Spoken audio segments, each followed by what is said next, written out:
Is Ferrari overhyped? We spent so much time talking about Leclerc and obviously Lewis Hamilton, and they kind of were nowhere. On the face of it, the answer is yes, absolutely. I mean, we both got our podium predictions wrong because we put a Ferrari in They third did. place and they finished eighth and 10th. So clearly, what we expected to happen didn't pan out. Now, is it a point where we completely write Ferrari off for the whole season? I don't think so. It was a strange weekend. Friday practice, they genuinely looked like they had the fastest car. There was some questions over whether they'd be able to back it up with race pace, but in Leclerc's hands, not so much Lewis, who had a learning, a learning process throughout the weekend. But in Leclerc's hand, that car looked really, really quick. So I genuinely do think that there's something there. There's something that they got lost with in terms of their setup during the weekend. And as it got a lot hotter on Saturday, the pace dropped away. And then on Sunday, it was almost like watching the Ferrari of 2 years ago, wasn't it? All of a sudden, all these mistakes just started coming out.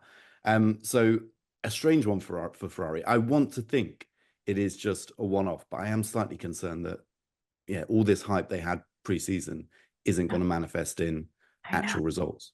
I actually thought, like, yes, there were a few strategy calls that I was like, this feels like the mistake that they made a couple of years ago where they just pitted both cars at the same time. It was just there were a couple of interesting decisions that they made, and there was part of me that walked away from that feeling like almost they were overwhelmed by the hype and the expectations.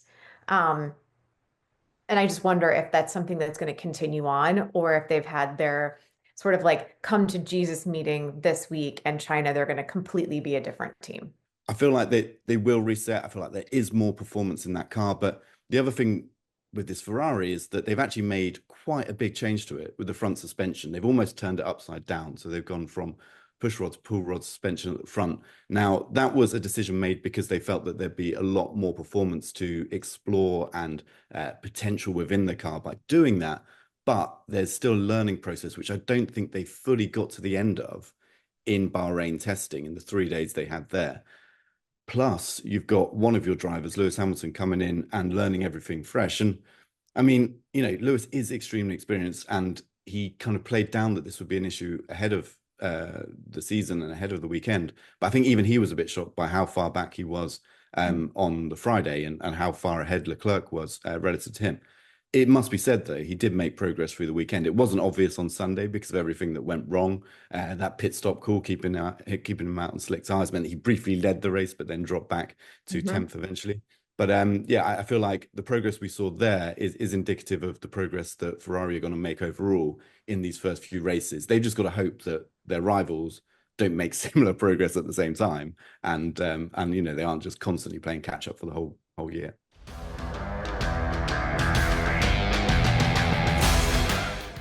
There are obviously a number of teams who were really excited to get out of Australia, and there are probably some teams who were happy that they had the experience that they did. So, like, if you look at this weekend, who is a team or a driver who's like most excited to just peace out Australia, let's go to China? I think Lewis is very excited to get back on track. I mean, we talked a bit about Ferrari and how clearly they're on a bit of a journey with this car, but within that, Lewis is on a journey himself to get the most from it. And the enthusiasm's still there, even after that race on Sunday. If that had been in the Mercedes last year, I think we would have had a few, very, very short answers from Lewis about what happened in the race. He was still engaging. He still had a smile on his face. Yeah. I think he's still very keen to prove what he can do. And I think also when he looks at the whole weekend, even if he didn't get the result, he got a single point at the end of it. But I think when he looks at his performance versus Leclerc, he could see improvements just getting slightly closer, slightly closer. The area where he was really struggling was in high speed corners. So 910 was a good example of that, where he just didn't have the same level of confidence as Leclerc in those high speed corners, wasn't able to commit on the same level. So that will be the key thing to look out for is, if Lewis is making progress, it will be in the high speed corners. There aren't that many in Shanghai, but there's that kind of middle sector. There's a few. So yeah, keep an eye on the speed traces through there. Just seeing what kind of advantage Leclerc has over Hamilton will be really interesting. But I think he's got the most ceiling above him to improve into.